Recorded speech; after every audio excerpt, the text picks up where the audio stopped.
Welcome. My name is Edwin Patterson. Thanks for watching today.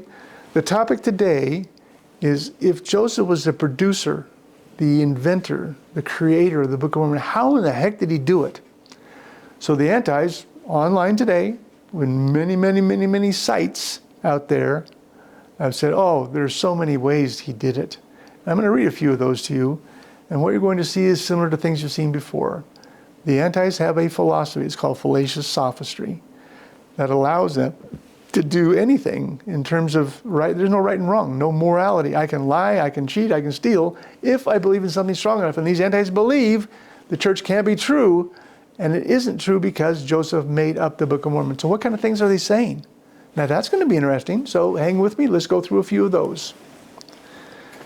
All right, number one, the translation didn't take place in only 3 months. It took over a year, including the 116 pages to complete. So now this person is taking the 116 pages as kind of a preparatory run before the real run. So he had a whole year. Now there may be some credence to that, but again, the words in the Book of Mormon were done in 57 days, regardless of what anyone on the anti-side would like to say. I would love for an address to that. How do you deal with that? I don't know the comeback, because that's a real number in a very short amount of time. Okay, let's just keep going, see what we see. Joseph didn't write the Book of Mormon, says one anti. He spoke it, which is much easier. Oh, now that's an angle. The storytelling is certainly a theme, and it's right. Joseph spoke the words, Oliver wrote them. And I don't know if you've ever done this, so I've done this with my wife. You read the Book of Mormon, and you write the Book of Mormon. It's hard to keep going and keep going and keep going. 10 pages a day. It's an extremely stretch to think Joseph had the ability to do that over that period of time. It's not impossible for him to have prepared a manuscript of notes to use, but is not necessary. He worked out in his mind, now listen to what he worked out in his mind, before dictation, or therefore had done the editing before dictation rather than after. He held this in his mind segment by segment until he was finished. So this person is claiming, and there's one of the things that we as members of the church point to is there's very little editing in the Book of Mormon. This guy's saying he had it so flat out in his mind, he didn't need to edit it after. He edited it before in his mind. Now that seems like an impossibility to me. It seems silly to me. But that's in print on the internet as part of the reasons of how Joseph would have done the Book of Mormon out of his own mind. Okay, let's go on. He averaged 8 pages a day, which could be done in a few hours. He therefore had the rest of the day to think about what to dictate next. Again, how far do you want to stretch that? Joseph was a man. He had the ability to do what he had to do. He had a poor education. I think everyone can admit that. Could he have done that? And then to translate 10 pages in a day, and again, in my opinion, that's about 8 hours a day. Well, he had another 8 hours before he had to go to sleep. He had to think about the next day. That seems foolish to me. A long stretch. Let's keep going on. Some claim that Joseph used the view of the Hebrews as a guideline to creating the Book of Mormon.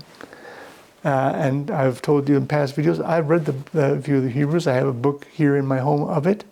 It's a very well-written book. Half of it's about the 10 tribes and what was happening in Israel. And then the second half is why the author believes that the 10 lost tribes came to America and the Indians were those 10 lost tribes.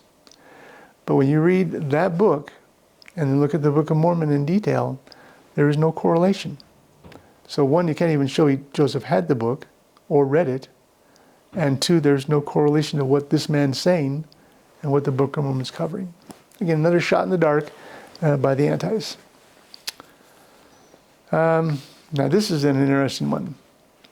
Joseph likely memorized the pages well enough. Now, one of the things that we bring up on our side of the church side is Joseph would stop doing his translation.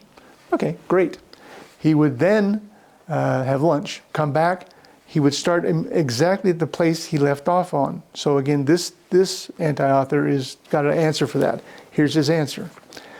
Joseph likely memorized the pages well enough to continue where he left off, or he may well have peeked at the last page before he started again. Again, these people are just throwing anything out. They don't mind being liars. They don't mind being fallacious sophists. They just want to tear the book and Joseph down. Okay, let's keep plowing. Joseph, was immersed in the King James Version of the Bible since childhood. That may or may not be true. I don't know. No one knows what went on in the Smith home, and Mother Smith didn't cover it very specifically.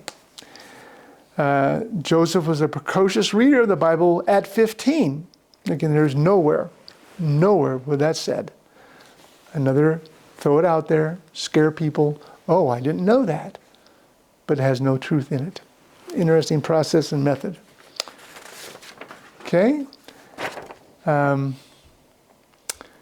Joseph was recognized as an accomplished verbal storyteller about the Native American Indians. Now, I haven't found that anywhere in any of the reading I've done, and I've done a lot of reading. Nowhere. So he's just throwing stuff out. He doesn't care if it's true or not. It's meant to cloud and have we in the church go, oh, I didn't know that. There's no truth to that. Okay? With planning and preparation, 2 big P's there. Writing the Book of Mormon in 2 months, now we're back to the 57 days, would be easy to complete. Now here's something that's very interesting to me. In 195 years since the Book of Mormon was translated, we've never had an anti come forward and say, hey, we have a book like that has been completed in 57 days. It's been easy. It's been no problem. Now, I'll bet some antis have tried it. It's impossible. No man is going to do that in that short amount of time.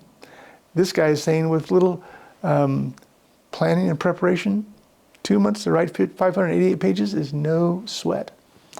Thin and shallow. Next, writing the Book of Mormon is entirely within the ability of an intelligent human being to accomplish. Well, that's a nice throw out. There's no feedback to Joseph, but interesting thought. Okay, so that's basically these things we're going to be seeing for how could Joseph put this together. And you'll see there is no asterisk at all. It's innuendo, it's supposition, it's straw men, it's lies. And all these people are trying to do is tear down. They aren't searching for truth. They're looking for ways to say, this ain't getting it.